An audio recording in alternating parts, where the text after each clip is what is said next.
सब मित्र बन गए। कौन है मित्र? मधुमंगल, श्रीदामा, तन सुखा, मन सुखा, धन सुखा, सुबल, ये ठाकुर जी के मित्र हैं। एक दिन ठाकुर जी अपने सब मित्रों के संग बैठे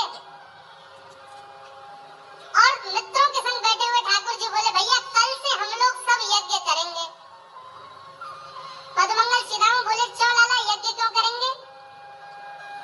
अरे नंद बाबा रोज अग्निहोत्र करें। मैंने उनसे पूछी अग्निहोत्र करवे ते का होवे? तो नंद बाबा बोले, अग्निहोत्र करवे ते मन चाही वस्तु प्राप्त हो जाए, अग्निदेव प्रदान करें। ठाकुर जी के सब सखा बोले, लाला तू काहे को करेगा अग्निहोत्र? बोले अग्निहोत्र करेंगे, अग्निदेव को प्रसन्न करके कहेंगे हमारी सुंदर सी बहू आ जाए, वहां से हमारा ब्याह हो जाए। अग्निदेव की प्रतीक्षा कर, अग्निदेव को प्रतिष्ठान करेंगे। सब श्रीदामा मधुमंगल 3.5 वर्ष के ठाकुर जी, सोचो 3.5 वर्ष के ठाकुर जी, सखा कितने बड़े बड़े होंगे।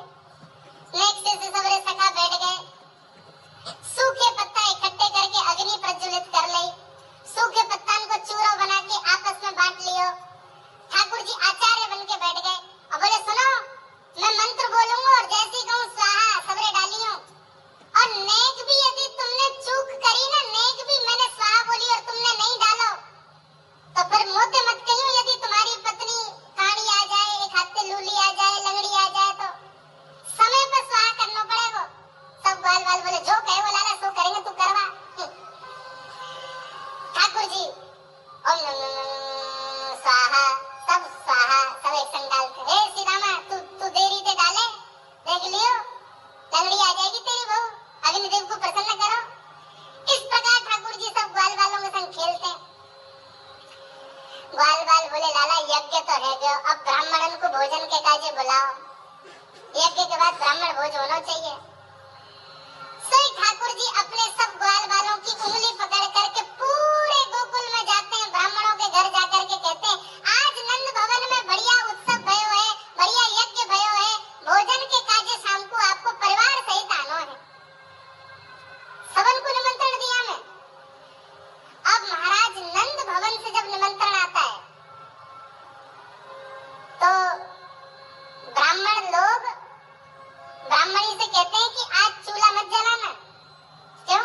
अरे नंद भवन में भोजन की सूचना मिलती है तो 3 दिन से भूखे रहते हैं ब्राह्मण। क्यों? इतना खवाएंगे नंद बाबा, इतना खवाएंगी यशोदा मैया कि पेट भर जाएगा, 2 दिन तक भूख भी ना लगेगी, इतना भोजन करना पड़े। ए ब्राह्मणी चूल्हा मत जलाई और सुन, नमक को पानी और दे दे। नमक को पानी पी पी करके भूख बढ़ाते हैं अपनी। बोले शाम को जाएंगे और बढ़िया चकाचक महाराज 56 भोग पाएंगे। शाम का समय हुआ, सैकड़ों हजारों ब्राह्मण आकर के नंद भवन के बाहर खड़े हो गए। यशोदा मैया ने अटारी से जैसे देखा इतने सारे ब्राह्मण, यशोदा मैया उतर करके आई, बोली आओ भगवान पधारो, सबन को जय श्री कृष्ण, सबन को प्रणाम। ये बताओ आज मेरे द्वार पर आप सबन को एक साथ आने को कारण कहा है? किसी को निमंत्रण देकर के और फिर पूछो कारण क्या है, बड़ा अजीब लगता है। किसी को आपने बुलाया भोजन पे, वो बेचारा आ गया, फिर आपको बताओ भैया कैसे आए, कितना अजीब लगे। ब्राह्मण बोले, मैया तो हम तो पूछ रही हूँ यह बात। अरे सुबह तो भूखे प्यासे बैठे, जल्दी भोजन पकाओ, आपके यहाँ यज्ञ भयो, यज्ञ की पूर्ण आहुति की प्रसादी पावे आए और कई को आए।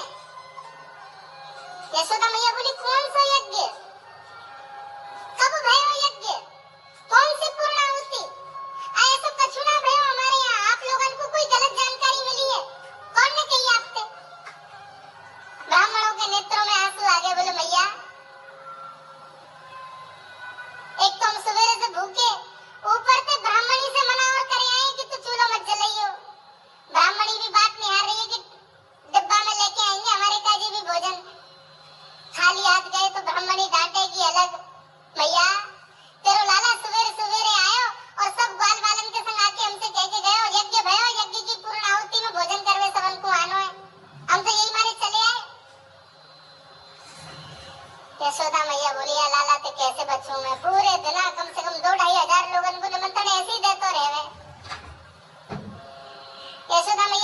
की व्यवस्था करूं, लेकिन पहले या लाला को तो देखूं मैं, है कहाँ ये।